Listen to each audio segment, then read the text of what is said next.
नमस्कार दोस्तों।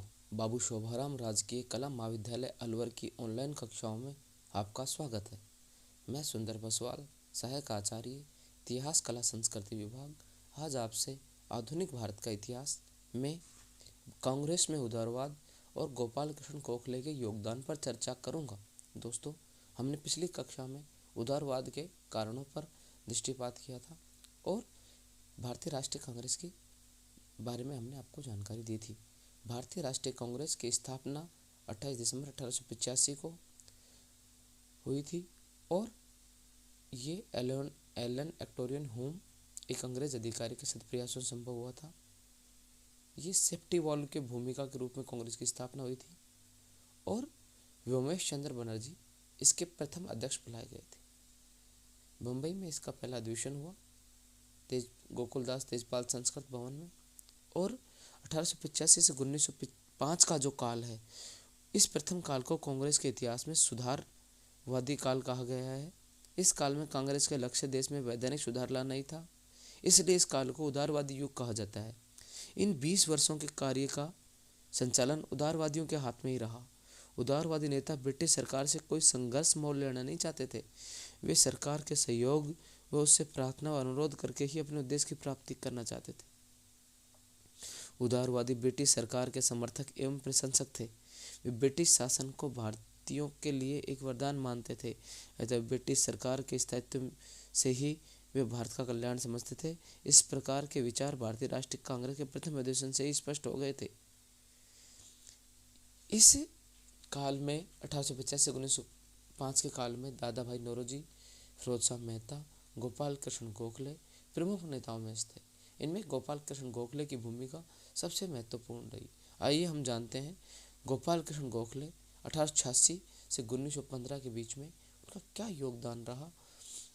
19वीं शताब्दी के अंतिम चरण में जिन महान उदारवादियों ने अपने ज्ञान, उत्साह, त्याग, स्फूर्ति और साहस की ज्योतिर्मय किरणों से भारत में नवीन राजनीतिक चेतना तथा मानवीय संवेदना को जन्म दिया था तथा नूतन आशाओं एवं विश्वासों को भारत में प्रसारित करने का प्रयास किया था, उनमें गोपाल कृष्ण गोखले का नाम महान श्रद्धा तथा आदर से लिया जाता है। उनकी मानता का आभास इस बात से भी किया जा सकता है कि वे युग पुरुष, अहिंसा के परम पुजारी और मानवता के उद्धारक थे। राष्ट्रपिता महात्मा गांधी उन्हें अपना राजनीतिक गुरु मानते थे और उनके राजनीतिक विचारों को से प्रभावित होकर उन्होंने अपना राजनीतिक जीवन उन्हीं के पद चिन्हों पर चलकर आरंभ किया। महात्मा गांधी अपनी सफलता का श्रेय गोखले को देते हैं। उनके विषय में महात्मा गांधी ने स्वयं ने कहा था, यदि फिरोज शाह मेहता हिमालय की तरह ऊंचे हैं और तिलक महासागर की भांति गहरे हैं, तो गोखले मुझे पावन गंगा की भांति पवित्र दिखाई देते हैं, जो सबको अपनी ओर आकर्षित करती है। उनका स्थान मेरे हृदय में है और अपूर्व है। दादा भाई नौरोजी, फिरोज शाह मेहता, सुरेंद्रनाथ बनर्जी, महादेव गोविंद रानाडे आदि ख्याति प्राप्त उदारवादी में गोखले एक प्रखर राजनीतिक थे। उनकी श्रेष्ठ प्रतिभा का आकलन मैनचेस्टर में उनके राजनीतिक भाषण के उपरांत नेशन नामक समाचार पत्र की प्रतिक्रिया से जाना जाता है। इस समाचार पत्र ने लिखा था, इंग्लैंड में गोखले के तुल्य कोई कूटनीतिक नहीं है और गोखले स्वयं तत्कालीन ब्रिटिश प्रधानमंत्री से भी महान है, उनका कोई शान ही नहीं है। इस तरह गोखले का जन्म 9 मई 1886 को महाराष्ट्र के रत्नागिरी जिले में हुआ था और बचपन से अच्छी शिक्षा ग्रहण की और ये अर्थशास्त्र के प्राध्यापक नियुक्त हुए। राजनीति में प्रवेश 22 साल की उम्र में किया और राजनीति में अपने गुरु रानाडे से संवैधानिक कार्य प्रणाली सीखा और सार्वजनिक कार्यों से प्रत्यक्ष रूप से रूबरू हुए।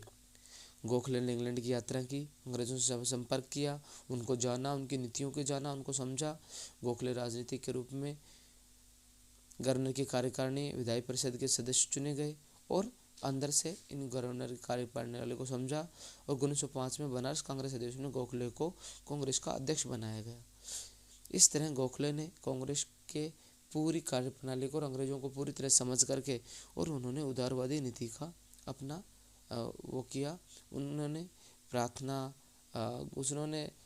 पत्र, स्मरण पत्र, प्रतिनिधिमंडल भेजने तब बातचीत करने के रास्ते खोल के रखे और एक अहिंसात्मक आंदोलन चलाना चाहते थे गोखले।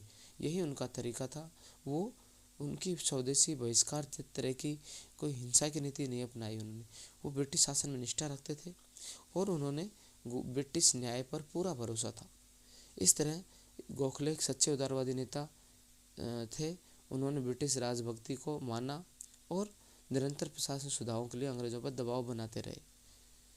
इस तरह गोखले ने अपने शासनकाल में 1892 के सुधार अधिनियम में गोखले का प्रमुख योगदान रहा और भारतीयों के पक्ष में कानून बनवाने में गोखले कामयाब रहे। इन्होंने ब्रिटिश शासन के दोष भारतीयों समक्ष प्रस्तुत किए और राष्ट्रीय भावनाओं को प्रबल किया। भारतीय जनता को राजनीतिक शिक्षा दी। कांग्रेस के भावी आंदोलन के लिए एक पृष्ठभूमि तैयार करने में गोखले का महत्वपूर्ण योगदान है। और इस 1892 के अधिनियम की जो हम बात कर रहे थे, उनमें इनका महत्वपूर्ण योगदान रहा। इस तरह गोखले ने भारत को एक अंतर्राष्ट्रीय व्यापार वाणिज्य के क्षेत्र में सशक्त करने का प्रयास किया और कांग्रेस के में जो विभाजन था उसको रोकने में भी गोखले ने मदद की। ये गोखले का एक बड़ा योगदान रहा भारतीय राष्ट्रीय कांग्रेस की स्थापना में भी और भारतीय राष्ट्रीय आंदोलन को गति देने में भी। इस तरह उदारवादी नेताओं में गोपाल कृष्ण गोखले का प्रमुख स्थान रहा है। धन्यवाद।